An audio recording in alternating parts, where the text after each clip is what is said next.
Difference between stakeholder and shareholder, मैंने stakeholder का मतलब बताया ही था आप लोगों को, फिर से एक बार बोल देता हूँ। स्टेक होल्डर वो लोग होते हैं जो डायरेक्टली या इनडायरेक्टली किसी भी तरह से, किसी भी कंपनी से, किसी भी बिजनेस से जुड़े होते हैं और उनके डिसीजन से, उनके प्रॉफिट या लॉस से इन्फ्लुएंस होते हैं और उनके ऊपर फर्क पड़ता है।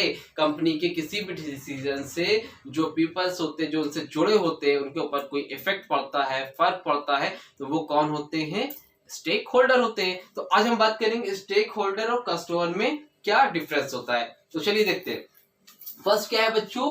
Financially stake. फर्स्ट क्या है? Financially stake. फाइनेंशियली का मतलब क्या होता है बताइए? तो फाइनेंशियली का मतलब बच्चों ये होता है जो पैसों से रिलेटेड हो, जो पैसों के द्वारा जुड़ा हुआ हो, ठीक है, जिन्होंने पैसा लगाया हुआ हो। तो फर्स्ट लाइन क्या? Stakeholder like shareholders and employees have a financial stake in a business firm. तो स्टेक होल्डर जो होते हैं वो क्या होते हैं? शेयर होल्डर भी होते हैं। मैंने लास्ट वीडियो में बताया है, जिन्होंने नहीं देखा वो जाके देख ले, मैं बोल रहा हूँ, ठीक है, समझ में आ जाएगा। तो स्टेक होल्डर क्या होते हैं? शेयर होल्डर होते हैं। And employees have financial stake. तो शेयर होल्डर हो चाहे स्टेक होल्डर हो चाहे एम्प्लॉइज हो, वो फाइनेंशियली जुड़े होते हैं, ठीक है। उनको अगर वो काम करते हैं किसी बिजनेस में, किसी ऑर्गेनाइजेशन में जॉब करते हैं, तो उन्हें क्या मिलती है? सैलरी मिलती है। उन्हें क्या मिलता है? पैसा मिलता है। तो वो फाइनेंशियली जुड़े होते हैं, पैसों से रिलेटेड वो जुड़े होते हैं। कौन? Employees, shareholder, stakeholder, सारे लोग किससे जुड़े होते हैं? पैसों से रिलेटेड जुड़े होते हैं, फाइनेंशियली जुड़े होते हैं। But customer do not have a financial stake in a business firm. But जो कस्टमर होता है वो फाइनेंशियली नहीं जुड़ा होता है। अरे भाई क्यों जुड़ा होगा? वो तो सामान खरीदने जाता है ना, पैसे थोड़ी लगाता है। तो कस्टमर जो होता है फाइनेंशियली नहीं जुड़ा होता है। क्लियर? समझ में आया? चले नेक्स्ट क्या है? Supply of capital. अब कैपिटल का मतलब क्या होता है बच्चों? इसकी बेसिक अकाउंटिंग टर्म्स की वीडियो डाली हुई है, सब देखें। सारी चीजें मैंने पढ़ाई हैं, लेकिन आप लोग नहीं देख रहे हैं, तो देखें जाके, समझ में सब आएगा, ठीक है। कैपिटल का मतलब बच्चों वो होता है जब कभी बिजनेस को स्टार्ट करते हैं तो जो पैसे उसमें लगाए जाते हैं वो क्या होती है? कैपिटल होती है, ठीक। तो stakeholder supply financial capital और ह्यूमन कैपिटल। भाई मैंने क्या बताया? स्टेक होल्डर शेयर होल्डर भी होता है, स्टेक होल्डर शेयर होल्डर भी होता है। और शेयर होल्डर जो होता है वो क्या लगाता है? पैसा लगाता है। तो शेयर होल्डर क्या लगाता है?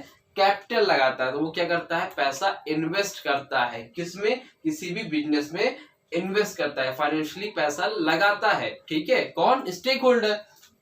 But customer do not supply any capital to the organisation. But customer कोई भी पैसा नहीं लगाता है। कस्टमर क्यों लगाए? कस्टमर को सामान खरीदना होता है ना, तो कस्टमर कोई भी पैसा नहीं लगाता है, ठीक है। क्लियर हो रहा है? चलो नेक्स्ट वीडियो क्या है बच्चों? देखो, सॉरी नेक्स्ट टॉपिक क्या है बच्चों? देखो, रिस्क टेकिंग। रिस्क का मतलब रिस्क उठाना, खतरा लेना।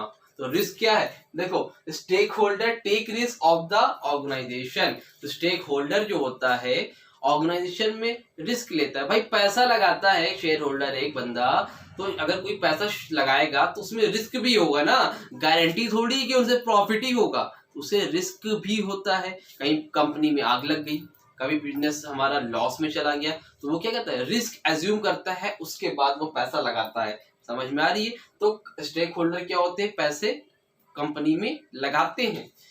सॉरी, एक स्टेक होल्डर क्या करते हैं? रिस्क उठाते हैं कंपनी में, ठीक है। और customer do not take risk.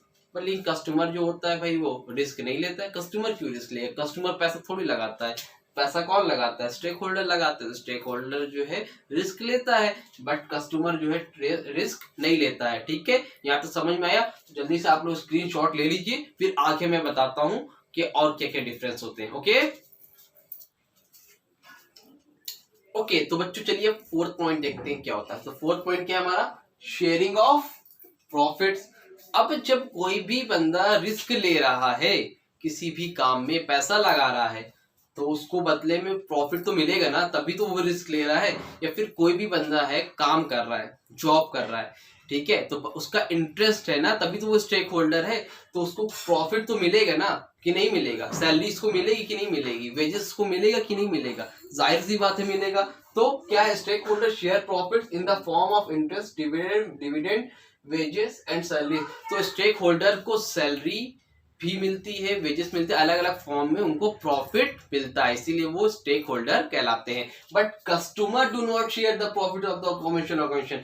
But customer को कोई भी प्रॉफिट नहीं मिलता। तो स्टेक होल्डर को प्रॉफिट मिलता है, बट कस्टमर को प्रॉफिट नहीं मिलता है। ओके, तो नेक्स्ट पॉइंट क्या है और लास्ट हमारा पॉइंट है, पार्टिसिपेशन इन मैनेजमेंट।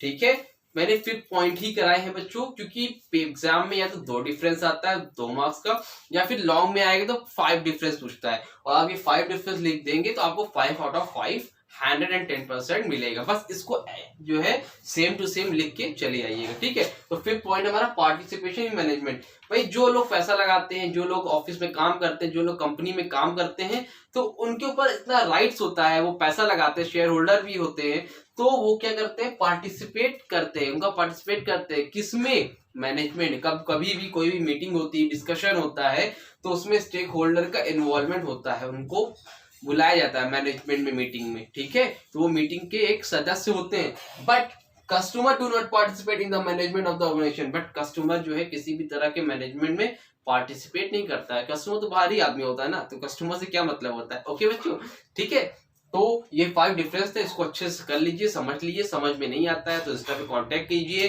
फेसबुक पे कीजिए, व्हाट्सएप पे कीजिए, कहीं भी करिए, लेकिन कमेंट सेक्शन में करिए, बट कीजिए, पूछिए। क्वेश्चन नहीं पूछेंगे तो कैसे चलेगा, पढ़ाई नहीं करेंगे तो कहाँ से काम चलेगा। तो इसलिए आपको पढ़ाई करनी पड़ेगी, पढ़ाई पर जोर दें। चलिए, और वीडियो को एंजॉय करें, वीडियो को ज़्यादा से ज़्यादा लोगों को शेयर करें, और चलिए मिलते हैं अपनी नेक्स्ट वीडियो में। तब तक के लिए थैंक यू सो मच।